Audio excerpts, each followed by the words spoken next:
how to get started. My goodness, we've touched on a lot of things. I like to talk more about kind of the type of things that we're offering our children. There are many, many, many ways to do it.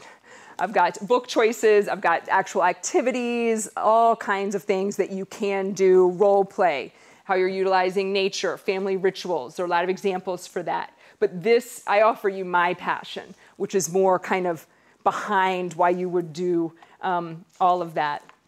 Final thoughts, no more people pleasing, time to live true.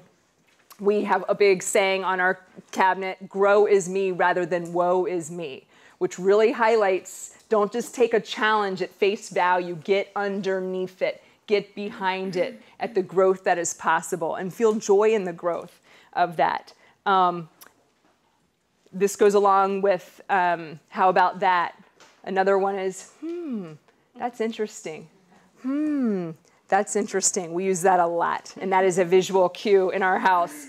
We've really taught our children, you decide, softness or rigidity, fear or openness, warmth or snark, inclusion or exclusion. You decide, you decide, you decide how that feels and what you're going to offer the world. And let them play with it a little bit to see how it feels for them. There's, to me, this path, it sounds like it's about a lot of depth, but it is 3/4 lightness, looseness, spirit, and 1/4 of the depth that kind of we've talked about today. The home becomes a lighter vibration is what I have found. There's a looseness to it that did not used to exist. Shine your light without fear or apology and really model that for your children to do the same.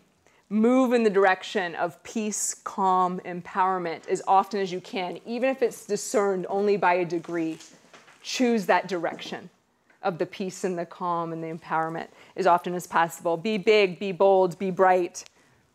Get soul naked. Take off the masks. Get a little vulnerable, as Brene Brown is speaking, thank goodness, all over the planet these days. And finally, a couple of things. Love them anyway. There are many people on your path. I have family members. I have friends. They're not ready. They might still see the world just through this very linear reality. They might rub up against you. Love them anyway. Just love them anyway. You might have to love from afar at times. Your visit might have to be 4 hours versus a week, but choose to love them anyway. I think it's worth it. The path is about love. That is the path. And finally, the greatest love affair is with your very own soul, has been my experience. That offended my husband at first when I told him, and now he gets it much more. And the same will be true for your children. So cup your hands on their cheeks. Look them in the eye and give them permission to be fully themselves. Give them permission to soar in the direction that is natural to them. And then I highly recommend doing the same for yourself in the mirror. Give yourself full permission to be yourself, and it will be the greatest gift you've ever given yourself and your children as well. So I thank you all, and I applaud you all, myself, you, the oneness for joining here today. And Lola, thank you so much for the invite. Thank you. Tony, thank you.